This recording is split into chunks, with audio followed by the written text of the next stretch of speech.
So we want to dive into the war powers debate with White House Director of Global Engagement under President Obama, Brett Bruen, former Trump 2020 Press Communications Director Aaron Perini, and former National Security Council Chief of Staff Fred Fleitz. All right, Brett, let's begin with you. I think it's fair to say most people feel like you have to go through congressional lawmakers if you're going to involve American troops in a war. This seems to be obvious to me. Is the White House not seeing it this way?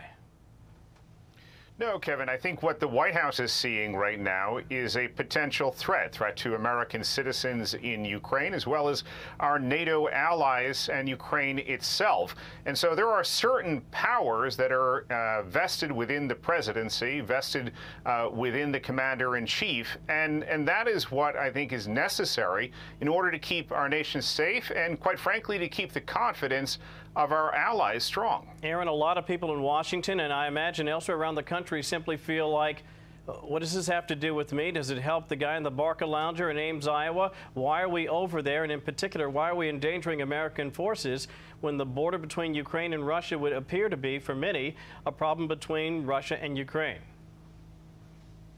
Well, there are a couple of points I would make on why this matters. One, it matters because you are looking at an administration that has not been strong when it comes to national security and national security policies, especially when it comes to emboldening Putin and Russia and gifting them Nord Stream 2. There was an opportunity for Congress to stand up in January, provide further sanctions to stop the Nord Stream 2 pipeline and stop and emboldening Russia. And instead, 44 Senate Democrats voted against that. So it does matter to the American people what is happening, especially because Ukraine is such an ally of the United States, and Joe Biden sold them out, and so did some Senate Democrats so quickly.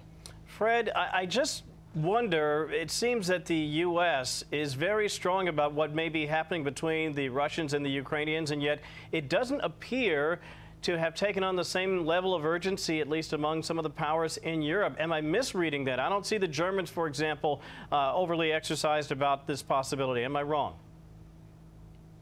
No, I think that's an important observation. The Germans have definitely not been as involved because Germany is so dependent on Russian natural gas, and they've shut down their nuclear power plants. They're shutting down their coal-fired electricity plants.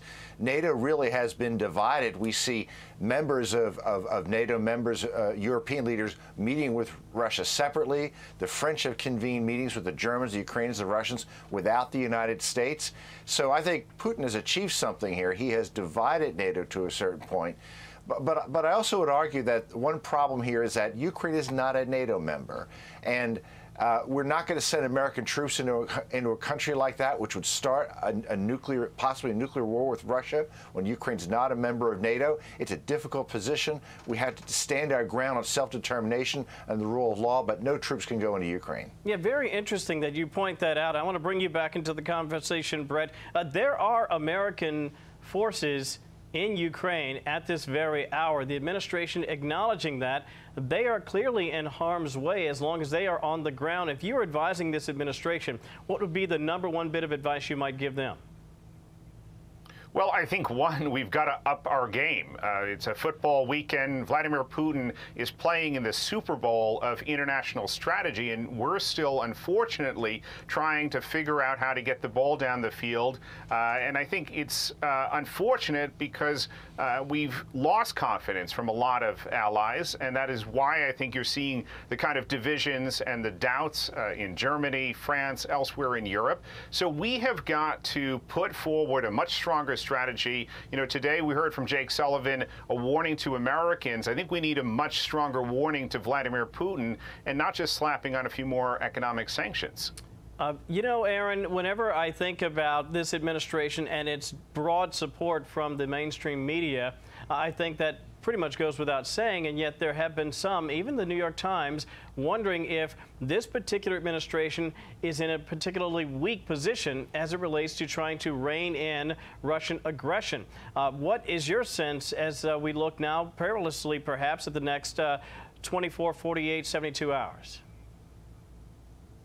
Yeah, this has been an administration mired by geopolitical disaster after disaster. I mean, you look at Afghanistan, it was only a matter of time until the media came around to reporting the facts that Joe Biden has been weak when it's come to geopolitical politics here.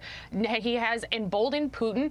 They went as far as Blinken going out and saying that the pipeline was pretty much done, even though sanctions had stopped it up to that point, the Nord Stream 2 pipeline, which empowers Russia to circumvent Ukraine, possibly destroying their gas infrastructure altogether to give energy to other countries. When you see that, when you see a president not standing and putting forward congressionally mandated sanctions that were working and emboldening Putin, of course you're going to see the media eventually, in some limited fashion, start to turn on them. Joe Biden has weakened the United States across the board. Afghanistan was one, and what we see here in Ukraine should worry the American people and the world as a whole, because this feckless, weak leadership is endangering countless individuals, honestly. Fred, the last 30 seconds to you. Based on everything you're seeing right now, is there any way that there is a pullback from the precipice, either by the Russians or perhaps some way, somehow the U.S. and the French get Vladimir Putin to reconsider?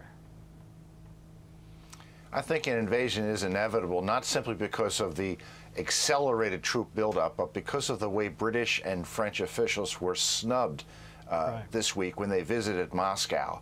I don't think Putin is interested in talking. He's not interested in concession from the West. We should still try, but I think asking Americans to get out of Ukraine right now was the right move. Fred, Aaron, and Brett, thank you as always. We appreciate your time and joining us here tonight on Fox News at Night. If something happens here over the weekend, obviously we may reach out again. In the meantime, you all have a good weekend. Thank you. Thanks, Kevin. Good to be here. Hey, Sean Hannity here. Hey, click here to subscribe to Fox News YouTube page and catch our hottest interviews and most compelling analysis. You will not get it anywhere else.